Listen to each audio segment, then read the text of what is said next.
नमस्कार किसान साथियों, मैं हूं विपिन मिश्रा, हाजिर हूं आपके YouTube चैनल फसल क्रांति पे। किसान साथियों, आज मैं राजस्थान एग्रीकल्चर वर्क्स के कंपनी में विजिट करने आया हूं। हमारे साथ मौजूद है कंपनी के MD हरमीत सिंह जी। हरमीत सिंह जी, आपका बहुत बहुत स्वागत है। नमस्कार। मैं जानना चाहता हूं हरमीत सिंह जी की राजस्थान एग्रीकल्चर वर्क्स की शुरुआत कब हुई और किस उद्देश्य के साथ हुई? थोड़ा सा किसानों को हमारी डिटेल बताएं। ये तकरीबन 1973 से मेरे फादर द्वारा शुरू की गई थी इस कंपनी को, और तब इस कंपनी को कोई नाम नहीं दिया गया था जी। तो तब उनका उद्देश्य, वो खुद किसी चीज़ के लिए मतलब परेशान थे खेती को लेकर, तो उन्होंने उस तरीके को ईजाद करने के लिए अपनी एक छोटे से लेवल से घर में स्टार्ट किया जी। अपने खुद के लिए कुछ एक बनाया औजार खुद प्रयोग करने के लिए। तो उसका अच्छा रिजल्ट मिला, इतना अच्छा नहीं लेकिन फिर भी बहुत अच्छा मिला। तो धीरे धीरे फिर उसको मतलब उसकी मांग बढ़ने लगी, तो तब तक कंपनी को कोई नाम नहीं दिया गया था। तो एक छोटी सी दुकान, फिर थोड़ा और बड़ा किया, फिर थोड़ा और पहले खुद करते थे, फिर एक लेवल रखी, उसको बढ़ाते गए, क्वालिटी भी बनाते गए। तो ये लगभग 1983 में जाकर इसको नाम दिया गया, क्योंकि राजस्थान में ही रहने वाले थे, तो इसको नाम दिया गया राजस्थान एग्रीकल्चर वर्क्स। तो इसका रजिस्ट्रेशन करवाया गया कंपनी का 1983 में। स्टार्टिंग इसका जो बेस है वो 73 से हुआ था, 1973 से। अच्छा। और इसका रजिस्ट्रेशन जो है वो 1983 में हुआ। अच्छा। तब इसको कंपनी का नाम दिया गया। लगभग उस समय इसमें 10 वर्कर के लगभग काम करने लग गए थे, 83 के लगभग। तो उसमें फिर जो भी औजार बनते थे नई नई टेक्नोलॉजी में, जो कि राजस्थान में उस समय नहीं थे, तो उस समय थ्रेशर वगैरह भी नहीं थे, तो वो सब बनाने शुरू किए। बहुत समय लग जाता था फसल निकालने में, काफ़ी दिन, क्योंकि पहले फसल निकालते थे ट्रैक्टर से, फसल को बिछा लिया खेत में, उसके ऊपर फिर ट्रैक्टर घुमाते थे या हाथों से पीट के कैसे भी निकालते थे फसल को। तो उस वक्त वो थ्रेशर का जो, उसको ड्रमी बोलते थे, उसका आविष्कार हुआ था। तो वो पंजाब की टेक्नोलॉजी थी, लेकिन यहाँ नहीं थी राजस्थान में। तो उसको बनाना शुरू किया ड्रमी को, जिससे कि मतलब 15 दिन का काम 5 दिन में या 6 दिन में होने लग गया। अब फसल पक जाती थी, उद्देश्य की बात करें तो परेशान ऐसा होते थे, फसल पक भी अच्छी जाती थी, जब फसल को निकालने का समय आता था तब बारिश या ओले आ जाते थे। वो पकी पकाई फसल, कटी हुई फसल ख़राब हो जाती थी, आंधी आ गई, फसल उड़ गई, निकाल तो नहीं पाए ना, काट के रखी हुई है, तो वो फसल बेकार हो जाती थी। तो किसान फिर भूखे का भूखा। और खुद इस परिस्थिति में से निकले थे पापा, काफ़ी मतलब वो तंग हुए थे खुद भी खेती को लेके।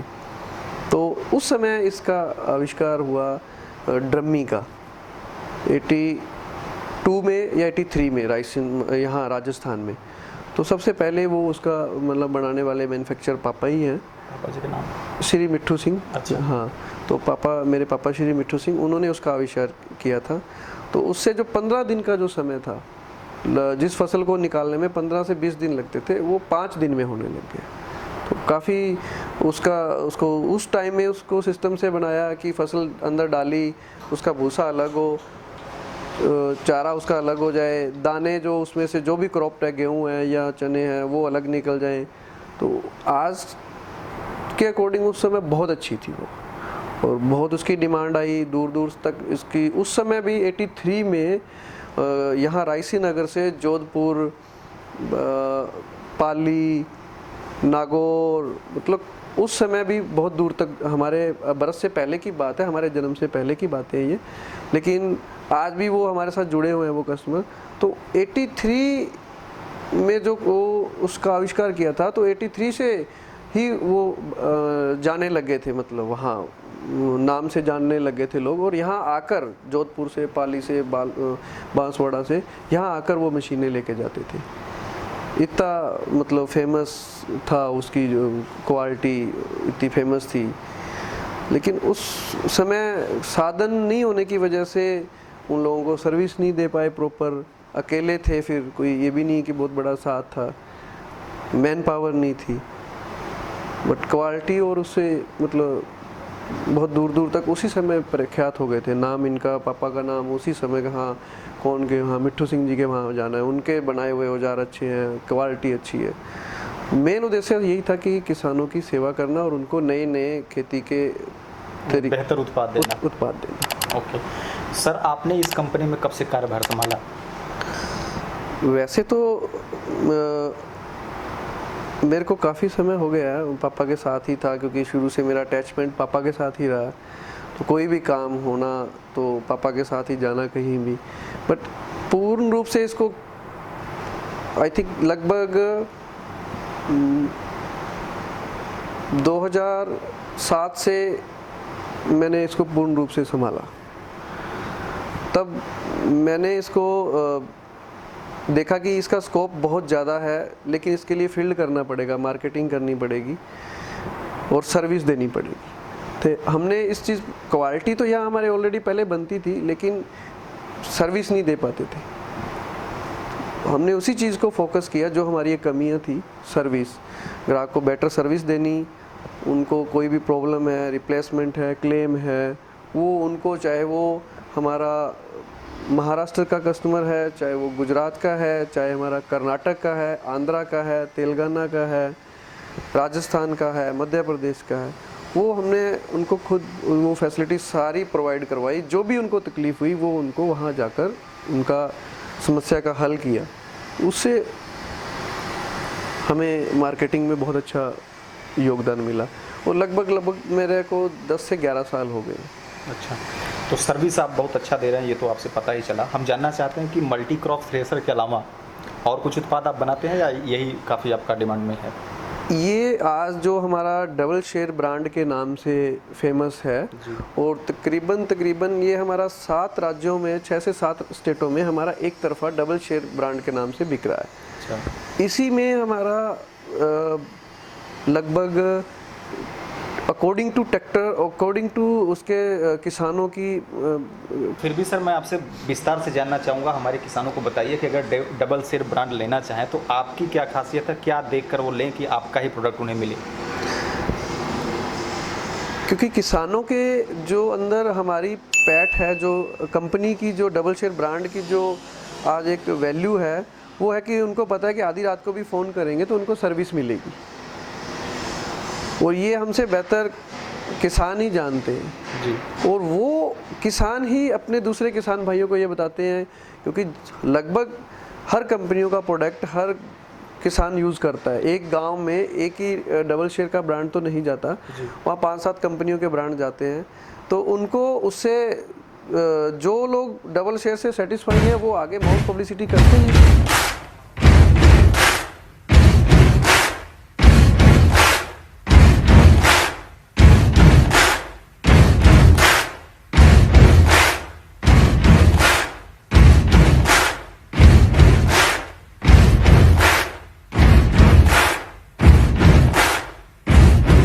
ठीक है किसान साथियों, जैसा कि हरमीत जी ने बताया कि अलग अलग मॉडल्स यहाँ बनती है, तो हम जानना चाहेंगे विस्तार रूप से। सर आप बताइए कि किस तरह प्रोसेस आपके काम का होता है, आपकी थ्रेसिंग जो बनती है किस तरह प्रोसेस से होकर गुजरती है, थोड़ा विस्तार से बताएं। ये स्टार्टिंग पॉइंट है मैन्युफैक्चरिंग का, यहाँ से स्टार्ट होता है। तो ये जो सेक्शन है इसमें इसकी पहले बॉडी बनती है। सबसे पहले जो स्ट्रक्चर है, जो स्टार्ट है, वो यहाँ से होता है और ये बॉडी बन के ये पूरा ट्रैक पे काम होता है। हमारे अंदर पूरा एक अंदर ट्रैक है, जिस हिसाब से ट्रैक्टर बनते हैं, कार बनती है, उस हिसाब से अंदर ट्रैक है। सब लोग अपना अपना काम करते हैं।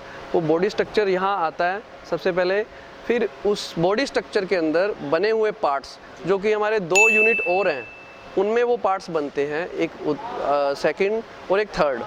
वहाँ से वो पार्ट्स वहाँ बनते हैं और यहाँ आके असेंबलिंग होते हैं उस स्ट्रक्चर के अंदर। और सब लोग अपना अपना काम करते हैं, बटा हुआ काम है। किसी एक बंदे ने एक ही काम करना है, सारा मशीन को किसी भी बंदे ने कंप्लीट नहीं करना। लगभग 125-150 वर्कर रहते हैं, तो सबका अपना अपना काम है। वो अलग अलग डिवाइस अलग अलग लोगों के हिस्से आपने दे रखा है। जिसने इस ट्रैक पे अपना काम सबसे पहले बॉडी स्ट्रक्चर लगाना है, 10 लगाने हैं, 10 बनाने हैं पर डे के, तो 10 लग गए। फिर उधर से दूसरा अपना काम करेगा, तीसरा अपना काम करेगा। जितना काम यहाँ से हो गया फिर इसको आगे धक्का। अच्छा। और आगे फिर आगे वाले बंदे वो जैसे ट्रैक यहाँ से खिसक गएगा, पीछे नया लग जाएगा, आगे वाला काम कंप्लीट करेंगे। और ये ट्रैक चलते चलते लास्ट में जब ये फाइनल हो जाता है तो वहाँ से शाम को आउट हो जाता है। अच्छा। जितने भी लगे हैं ट्रैक पे 5, 10, 8 जो भी लगते हैं वो शाम को आउट होने ही होने हैं। अच्छा। फिर उनको बाहर जाके ट्रैक्टर से चेकअप करके फिर कलर सेक्शन पे जाएंगे।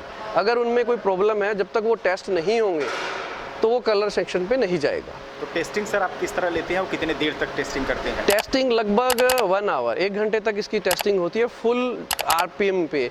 अगर इसको खेत में चलना है 750 आरपीएम पे, ट्रैक्टर थ्रेशर को 750 चाहिए और ट्रैक्टर के 1500 होने चाहिए, तो हम इसको यहाँ पे 1200 आरपीएम पे चलाते हैं और ट्रैक्टर के 2500 आरपीएम रखते हैं। मतलब जो चलना है इसने फील्ड में सर्विस देनी है उससे जस्ट डबल, उससे जस्ट दुगना इसको हम टेस्टिंग करते हैं और 1 घंटे तक कंटिन्यू उसको आप आरपीएम पे उतने चलाते हैं? बिल्कुल, उसमें पूरा आ जाता है, कोई बैरिंग गर्म तो नहीं हो रहा, कोई आवाज़ तो नहीं आ रही, कोई लूज तो नहीं है, कहीं कोई प्रॉब्लम तो नहीं है। तो ये सब चीज़ें 1 घंटे में फुल फ्लैश में पता लग जाती है। सर आपके जो मैकेनिक हैं जो असेंबलिंग करते हैं वो किन बारीकियों को ध्यान रखते हुए असेंबलिंग करते हैं कि खासकर जो टेस्टिंग में हो वो ओके हो जाए? मैन्युफैक्चरिंग में सबसे बड़ी बात ये है कि जो माल अगर कटिंग में सही है तो उसकी असेंबलिंग ऑटोमेटिकली सही होगी। अगर मटेरियल कटिंग में नहीं सही है तो नेचुरल है कि वो जुड़ेगा सही नहीं। तो हमारा जो भी जितना भी ये कटिंग होती है, ये सीएनसी प्लाज्मा मशीनें हमारे पास लगी हुई हैं, फॉरेन की हैं, ऑटोमेटिक मशीनें हैं, उनसे मटेरियल कटिंग होता है। तो इसलिए इसमें एक तो फिनिशिंग आती है और एक कंप्लेंट नाम की कोई चीज़ आती नहीं, क्योंकि जो मटेरियल कट गया उसने उसी शेप में जुड़ना है। तो मैन्युफैक्चरिंग में सबसे बड़ी बात यह है कि जो अगर आपकी कटिंग सही है तो फिटिंग भी असेंबलिंग भी सही होगी। अगर मटेरियल कटिंग में नहीं सही है तो कारीगर उसको असेंबल कैसे कर पाएगा, उसका साइज़ ही पूरा नहीं है, सही है। तो फिर उसके बाद बात आती है कि जो इसमें लैथिंग की है वो टोटल सीएनसी लैथ मशीनों से ही इसका कार्य होता है। तो मैन्युफैक्चरिंग में सबसे फर्स्ट प्रायोरिटी है कि आपका जो असेंबलिंग से पहले रॉ मटेरियल को काटना वो आपका एकदम एक्यूरेट होना चाहिए। उसके बाद की बात है असेंबलिंग। तो असेंबलिंग अपने आप सही होगी जब आपकी कटिंग सही होगी। तो ये कटिंग सीएनसी मशीनों से हुई है। और रही बात, इनके ऊपर इंजीनियर हैं हमारे जो इनको समय समय पे, मतलब जिस बंदे ने जो चीज़ कटिंग होने के बाद असेंबलिंग कर दी उसको भी वो असेंबलिंग के टाइम ओके करके फिर ट्रैक से आगे खिसकेगी दूसरे पार्ट्स लगने के लिए। मशीन में जैसे कि एक पार्ट्स लग गया है तो उसको ओके करेगा कि ये ओके है, फिर नेक्स्ट जो ये पीछे वाला हिस्सा लगना है, ऊपर वाला वो लग गया है तो वो ओके करेगा ये सही है, तो इसको आगे जाएगी, फिर ये पीछे वाला हिस्सा दूसरा बंदा लगाएगा। तो समय वो टेस्टिंग अलग है, उससे पहले भी अंदर टेस्टिंग होके ही मैन्युफैक्चरिंग होती है। सर जो आपने कही कि काटने मापने की बात की तो उसके लिए बहुत ही बारीक ध्यान देना होता है, तो आप जो कर्मचारी रखते हैं इसके लिए तो ट्रेंड लेते हैं या फिर आप ट्रेनिंग देते हैं उन्हें? नहीं, ट्रेंड है वो, जो जैसे सीएनसी चलाने वाला है वो उसका अपना काम है, सीएनसी प्लाज्मा को चलाने वाला है उसका अपना काम है, सीएनसी लेथ को चलाने वाला है उसका अपना काम है। तो वो सब एक डिग्री होल्डर लोग हैं, क्योंकि ड्राइंग बननी मैन्युफैक्चरिंग में सबसे बड़ा काम है ड्राइंग का। वो ड्राइंग इंजीनियर द्वारा ही बनाई जाती है ताकि उसमें बाद में प्रॉब्लम नहीं आए, क्योंकि ये मटेरियल, इस मशीन का काम ऐसा, अगर मटेरियल गलत जुड़ गया तो असेंबल भी गलत होगा, तो फिर वो मशीन भी गलत ही बनेगी, तो उसका रिजल्ट नहीं आएगा। तो सारा खेल है कटिंग पे, असेंबलिंग से पहले सब खेल है कटिंग का। कटिंग आपकी अच्छी होनी चाहिए, उसके लिए हमने सब सीएनसी मशीनें जो फॉरेन से लाके लगाई हुई हैं। असेंबलिंग हमारे इंजीनियरों की देखरेख में होती है। सब अपने अपने काम में परफेक्ट हैं, सबका अपना अपना काम है बटा हुआ, उस बंदे ने वही काम करना है, उसके अलावा दूसरा काम नहीं करेगा वो। तो सर धीरे धीरे हम चलते चलते फाइनल टच पे आ गए हैं, जहाँ आपके देख रहा हूँ मॉडल्स काफ़ी रखे हुए हैं, तो थोड़ा सा विस्तार से बताइए यहाँ क्या वर्क होता है? ये इस ट्रैक पे जो पीछे से आया काम वो वहाँ तक होता है, आगे तक। तो ये जो पीछे का हिस्सा है, बकेट इसको बोलते हैं हम, यहाँ जैसे फसल डलती है अंदर फीडिंग सिस्टम है चैन से, वो अंदर थ्रेशिंग के लिए जाता है। ये यहाँ इसका फीडिंग सिस्टम लगता है, बकेट लगती है, और इसकी आरपीएम के अकॉर्डिंग इसमें पुलियाँ लगती हैं, और सेफ्टी डिवाइस को ध्यान रखते हुए इसके यहाँ कवर, जितने भी कवर हैं, ताकि चलती मशीन में कोई भी सेटिंग करनी हो या औरतें या बच्चे मशीन में काम कर रहे हैं तो उसके लिए हम सेफ्टी डिवाइस को मद्देनज़र रखते हुए इसमें इस मशीन को पूरे जितने वी बेल्ट हैं, जो डेंजरस इसके पार्ट्स है उसको कवर्ड करते हैं। तो यहाँ मेनली बकेट का काम, इसकी पुलियों का काम और इसको फाइनल टच और इसके जितने भी सेफ्टी डिवाइस के तहत जो कवर लगने सुरक्षा अधिनियम के तहत वो कवर्ड वगैरह लगा के फिर यहाँ से आउट करते हैं। फिर उसको फिर दोबारा ट्रैक्टर से उसको टेस्टिंग करते हैं जी। तो थोड़ा सा किसान साथियों आपने देख लिया, बहुत अच्छा। अब हम चलेंगे वहाँ जहाँ पार्ट्स बनते हैं इसके और जहाँ टेस्टिंग की जाती है। तो हम अब जैसा कि आप देख रहे हैं स्टॉक रूम में आ गए हैं, थोड़ा सा हमें बताइए कि स्टॉक रूम में आप किस किस तरह के मटेरियल रखते हैं और कैसे आप इसको हैंडल करते हैं। स्टॉक रूम में जितनी पुलियाँ, बैरिंग, नट बोल्ट, जो कि कॉस्टली पार्ट्स है, अच्छा, जो हम परचेज करते हैं जी, वो यहाँ हम स्टॉक रखते हैं और इसको भी इशू करते हैं। अच्छा। उससे पहले उसका चेकअप होता है कि पीछे से हमने रॉ मटेरियल मंगवाया है, पुली मंगवाई, अगर लाइट है तो उसको इशू नहीं करेंगे, थ्रेशर में नहीं लगेगी वो। बैरिंग कोई लाइट क्वालिटी का है तो उसको इशू नहीं करेंगे स्टॉक से, ताकि वो उसमें लगे नहीं। तो यहाँ भी वो क्वालिटी का ध्यान रखा गया, इसलिए ये जो बाहर से माल परचेज है उसका ये स्टॉक यार्ड बनाया गया है। मैं सर यहाँ देख रहा हूँ कि मोटर भी रखी हुई है, इसका यूज़ कहाँ करते हैं आप? ये हमारे जो मशीनें हैं उनमें, जो मशीनों में कभी कोई एट ए टाइम कोई मोटर में प्रॉब्लम आ जाए तो ये स्पेयर है। अच्छा, स्पेयर। हाँ, तो तुरंत मतलब वो काम बंद नहीं हो, वो मशीन बंद नहीं हो, उसके लिए तो इनको रखा गया है स्पेयर में। तो स्टॉक रूम में सर क्या कौन कौन से पार्ट बेसिकली आप रखते हैं? बेसिकली तो जैसे जो पार्ट्स हम मैन्युफैक्चरिंग नहीं करते, अच्छा, बैरिंग, पुली, बेल्ट, ब्लेड और चैन, ऐसे कुछ आइटम हैं, नट बोल्ट, जो यहाँ हम स्टॉक यार्ड में रखते हैं। और इनको भी इशू करने से पहले इसकी क्वालिटी चेक करके इशू होता है। बाहर से माल आ गया तो डायरेक्ट यहाँ आएगा, मशीन में लगने से पहले इशू होना है, तो इशू होने से पहले यहाँ क्वालिटी अगर उसकी अच्छी है, प्रॉपर है, सही है तो इशू होगा, नहीं तो वो यहीं रहेगा मशीन में। असेंबलिंग के लिए आगे बढ़ेगा या फिर यही रख दिया जाएगा? यहीं उसको वापस रिटर्न किया जाएगा, असेंबलिंग नहीं होगा वो। अगर वो लाइट है, पुली लाइट है, बेल्ट की क्वालिटी अच्छी नहीं है, ये सही नहीं है बेल्ट, और बैरिंग अच्छा नहीं है, कुछ अगर उसकी क्वालिटी लो है तो वो इशू ही नहीं होगा। उससे हमें ये बेनिफिट है कि अगर जो माल मटेरियल इशू ही नहीं हुआ वो असेंबल नहीं होगा तो मशीन में प्रॉब्लम नहीं आती। ये भी क्वालिटी में चेक करने के लिए आपने किसी इंजीनियर्स को रखा होगा जो क्वालिटी चेक करता होगा, या आप ही देखते हैं? नहीं, यहाँ हम तो उसको थोड़ा बहुत टाइम अब देते हैं, डेली ऐसी बात नहीं है, बट प्रॉपर इशू करने वाले बंदे हैं, वो इंजीनियर हैं, वो ही इशू करते हैं। उनको पूरी लिस्ट दी हुई है कि एक मशीन में कितना मटेरियल लगेगा, वो उनको चेक करके जो क्वालिटी हम उनको पता है कि कौन सी क्वालिटी यूज़ करते हैं, किसका रिजल्ट अच्छा है प्रॉपर कई सालों से, वो ही वो लोग इशू करते हैं।